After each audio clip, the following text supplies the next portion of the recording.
Hey guys, it's Andrew Biondo, also known as Lantern on most online Magic the Gathering communities. And I wanted to talk to you guys and show you something that I'm doing. I'm going to start selling digital altars to the entire universe.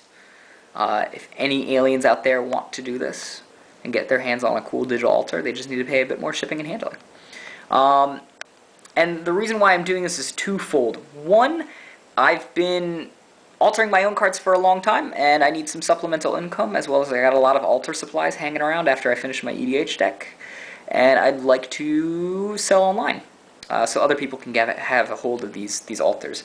The other is because I think there's a problem with eBay's altars as well as like just other websites altars. It is ungodly expensive online to do any altars, as well as it just is not a good quality altar. Um, Most people may miss out on the quality that I crave, but I found a way to make altars that are just, I think, completely superior than the ways that I've been finding online. But before I talk about that, let's talk about this like you don't know anything about a digital altar. What is a digital altar? Well, a digital altar is when you alter a card digitally before putting it onto the card through some sort of adhesive process.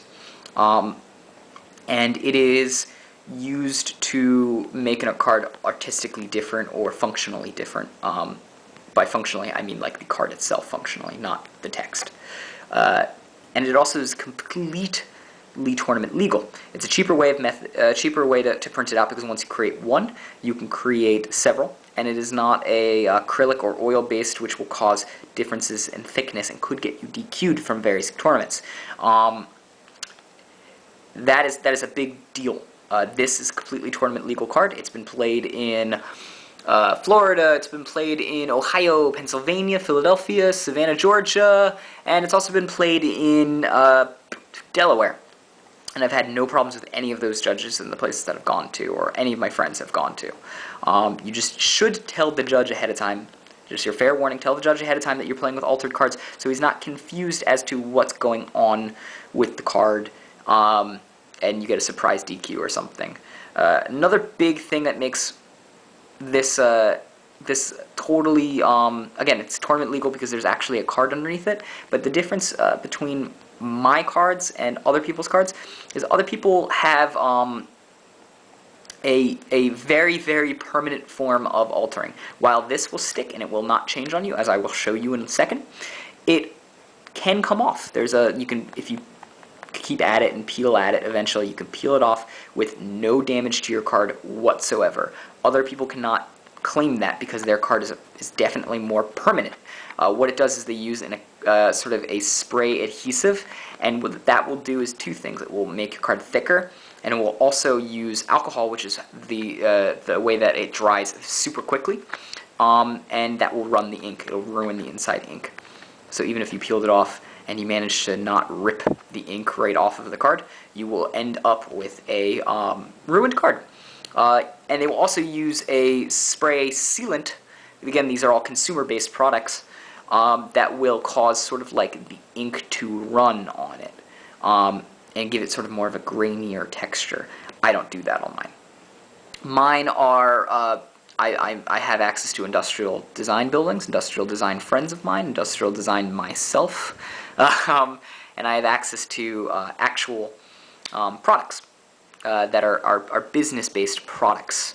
And as such, I don't have those problems. I buy in bulk, I get gigantic products, I get it for a little bit cheaper because I know the correct people. And I get sort of the same things that are used in like card decaling.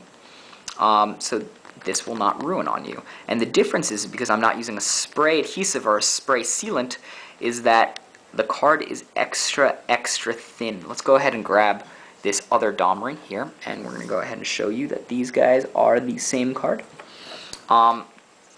If you take these and put them together, you'll see that they are pretty much the same width. Here, I'm shifting it back and forth so that you can see.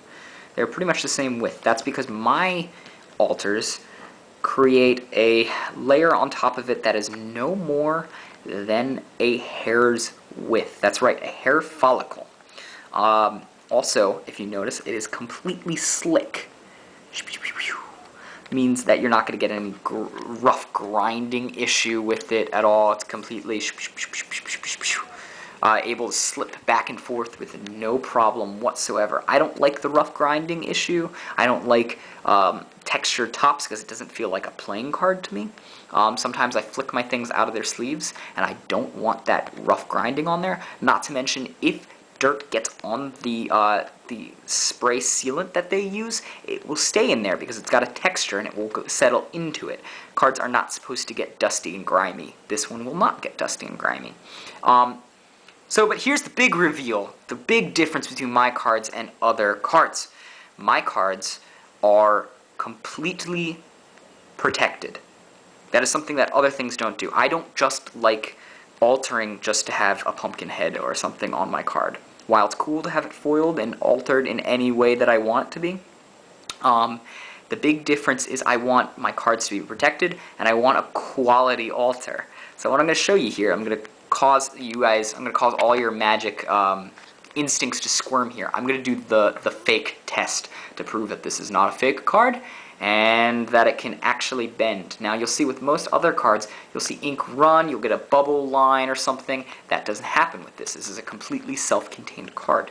As you can see, there is no run mark, there is no bend, there is no bubbling on the side, and there is no wrinkling at all. That's because this card is quality. And we're going to do something even worse than the fake test. Now, I remember once upon a time, I had a Koth, and I left it out for a second because I was still deck building. And then a friend of mine spilled milk on it, and it was ruined. And that was back when Koth was around 40 to 50 bucks, because Jace the Mind Sculptor ruined all Planeswalkers. So what we have here, as you can see with the glittering, is water. And I'm going to pour water on this thing. Oh my god, it's going to ruin the card. We're even going to pour it on the text there. And look at that. It's not soaking in. It's not changing. It's totally still there, completely water resistant. Unlike other cards too, where this text is out in the open to be damaged still, this one is not. So we're going to go ahead and we're going to grab ourselves some paper towels. Woohoo! Soak it all up there. And we're going to grab one and just really dry it off. And look at that. The card has not changed at all. It may be a little wet, but it is completely the same card with no differences whatsoever. Even that text there is completely safe. I do this on both sides of the Magic card so that you can see that there is absolutely no way this card will be damaged. Even outside of a sleeve, it will not be damaged. Just for you guys who are into sleeves, I'm going to put this down here real quick.